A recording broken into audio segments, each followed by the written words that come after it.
네, 반갑습니다. 제가 집에 있는데 갑자기 영상을 좀 키게 됐습니다. 원래는 이제 항상 선비랑 같이 있을 때만 했는데, 가만히 이제 있다 보니까, 최근에 제, 병명이나 아니면 제가 좀 후회되는 것들이 좀 생각이 나서 이거를 우리 구독자님께 말씀을 드리면 혹시나 뒤에 이렇게 수술을 하게 될 뻔했는 것들을 미리 알아서 좀 수술을 가지 않는 좀 소중한 기회가 되지 않을까 싶어서 혼자 켜봤습니다. 우선 제가 지난번 그때 근황 영상이 먼저 올라갈지 모르겠는데 근황 영상에서 이야기했는데 제가 9월 중순부터 해서 최근 한 2주 좀 지난 시간 동안 계속 병원을 다녔어요. 이제 결과적으로 이제 여러 가지 검사하고 뭐 MRI도 찍고 이렇게 해가지고 이제 받은 병명이 목 디스크로 인한 경추 척수증입니다. 쉽게 말하면 척수 쪽에 손상을 줘서 뭐 마비라든지 이런 게 온 건데 결론적으로는 이제 수술을 이제 권유를 받았습니다. 이제 요거를 제가 이제 2주 동안 병원에서 이제 의사 선생님한테 설명 들은 거 그리고 이제 제가 한 군데만 가지 않고 여러 의사분들 그리고 제 아는 의사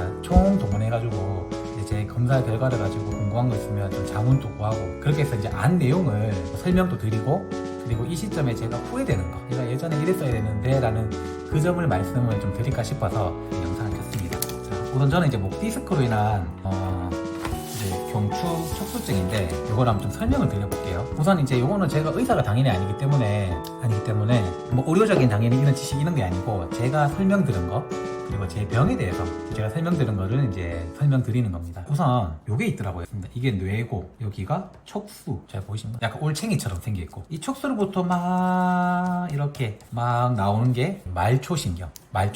그렇다더라고요. 그래서 허리가 아프면 보통 요추가 아프잖아요. 근데 요추에는 척수가 없어요. 척수가 딱 요추 전까지 있다고 합니다. 근데 이제 경추나 흉추에는 뒤에 척수가 있는 거죠. 그러면 이 말초신경은 말초신경이 손상이 되면 어떤 증상이 있냐면 그 말초신경이 담당하는 그 부위에 통증, 막 어깨면 어깨 통증이죠. 아니면 팔저림이라든지 그런 게 생기는 거예요. 근데 척수의 영향을 받으면 어떤 증상이 있냐 그러면 마비, 그리고 뭐 근력 저하, 근력이 저하됐으니까 뭐 걷는 게 어렵다든지 또는 팔에 뭐 든다는 게 안 되는지 또 운동 장애가 있는 거죠. 거기다가 나중에 또 심하면 대소변 장애까지 이래 생깁니다. 그래서 일단은 말초신경과 척수의 증상 차이가 얘는 통증이고 방사통 같은 통증이고 척수는 일상생활에 장애를 입히는 그런 좀 심각한 증상입니다. 또 다른 차이는 뭐냐면 이런 말초신경은 손상이 입었다 하더라도 시간이 지나면 다시 회복될 가능성이 있어요. 그런데 척수는 한번 손상이 되면 회복될 가능성이 없습니다. 그렇기 때문에 더 위험한 거죠. 그런 차이가 있는 거죠. 이런 증상의 차이도 있고 회복 가능성에도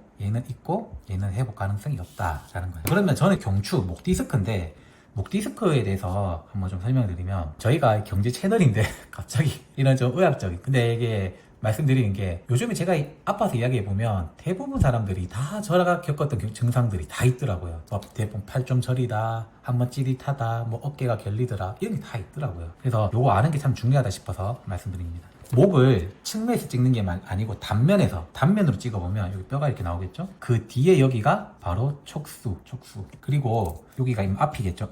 여기가 뒤통수 쪽이고 앞이고 이렇게 해서 이렇게 이렇게 길이 있습니다. 이것도 이제 신경이 지나가는 길인 거죠. 신경이 지나가는 길. 요게 이제 얘죠. 얘를 단면으로 찍은 거죠. 얘 척수고 이렇게 막 말초신경이 지나가는데 이렇게 지나가는 거죠.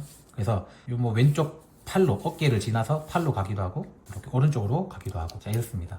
그리고 단면이니까 뼈가 있고 뼈 위아래로 디스크가 있겠죠. 그래서 우리가 목 디스크라 하면 우리가 유튜브 보면 목 디스크 수술 안 해도 된다는 영상이 굉장히 많습니다. 그게 경우에 따라 맞기도 하고요. 경우에 따라 틀린 말일 수도 있습니다. 그게 왜 그러냐면 뼈 위아래로 있는 디스크가 만약에 탈출을 했어요. 디스크가 터졌어요. 그러면 만약에 이쪽으로 이렇게 디스크가 나왔다라고 해요. 여기 지나가는 신경들을 눌리겠죠. 압박을 주겠죠. 그러면 그 신경이 담당하는 쪽에 팔저림이나 어깨 통증이 생길 겁니다. 근데 아까 제가 설명드렸다시피 이런 말초신경은 회복이 가능하다. 그리고 단순히 통증이다. 그렇기 때문에 디스크는 다시 회복을 가능합니다. 스스로 낫습니다. 그래서 이게 다시 나아서 다시 제자리를 찾는다면 누르는 게 없어진다면 자연스럽게 낫습니다. 그리고 손상되어 있던 신경도 회복할 수가 있습니다. 그런데 만약에 목 디스크인데 디스크가 만약에 이쪽으로 이렇게 탈출이 됐어요. 그래서 만약에 척수에 손상을 주고 있다면 이거는 수술을 안 해도 됩니다라고 생각하면 안 돼요. 왜 그러냐면 아까 이야기했듯이 얘의 증상은 굉장히 심각한 거고 얘는 한번 손상이 가면 다시 회복 가능성이 없기 때문에 이런 것들은 빨리 한다면 뭐 치료적 방법이 있을 수가 있고 혹시나 이걸 방치하고 있다면 손상을 준다 그러면 이거는 무조건 좀 빠르게 수술해야 되는 증상입니다. 왜 그러냐면 손상은 계속 가다 보면 신경이 어디까지 마비가 어디까지 올지 모르고 그리고 어차피 한번 손상된 거는 회복 가능성이 없기 때문에 이렇게 척수에 영향 준 거는 가장 좋은 거는 가장 시급하게 빠르게 수술해서 얘를 물리적으로 제거하는 거를 모두 다 추천하더라고요. 모두 다. 나 좀 버틸만한데 라고 생각을 해서 하지 않으면 결국에는 그 증상이 더 심해져서 결국에는 나중에 뒤늦게 후회를 하면서 수술을 하게 되더라라는 이야기를 많이 하시더라고요. 자, 그래서 제가 간단하게 말씀드렸는데 자, 목 디스크라고 해서 모두 다 수술 안 해도 돼 라고 생각을 하시면 안 된다. 위치나 모양에 따라서 목 디스크도 안 해도 되는 게 있고 반드시 체크해 봐야 되는 게 있다. 그래서 제가 꼭 추천해 주고 싶은 말은 뭐냐면 그런 증상이 있으면 한 번쯤 MRI를 찍어서 디스크의 모양과 위치를 좀 확인해 볼 필요가 있다. 그래서 선생님과 상담해 볼 필요가 있다라는 말씀을 드립니다. 다시 한번 말씀드리면 저는 이제 의사가 아니기 때문에 단순히 그냥 제가 최근에 진단받으면서 의사 선생님한테 설명 듣고 제가 또 궁금했던 자문을 했던 그런 내용들을 요약해서 말씀드렸고 그리고 이 시점에 제가 가장 후회되는 거 증상이 있어 왔는데 왜 이거를 그냥 방치하고 있었을까 또는 뭐 그냥 뭐 목 디스크니까 자세 잘해서 그냥 좀 나아야지 이렇게만 생각했을까라는 좀 후회를 하고 있습니다. 그래서 혹시나 그런 증상이 우리 보시는 분들 중에 있으면 그리고 내가 좀 그 증상이 좀 오래 갔는데 팔저림이 오래 갔는데 라는 거 하시면 한 번쯤은 MRI 찍어서 정확하게 한번 진단을 해보시는 거를 추천드립니다. 감사합니다.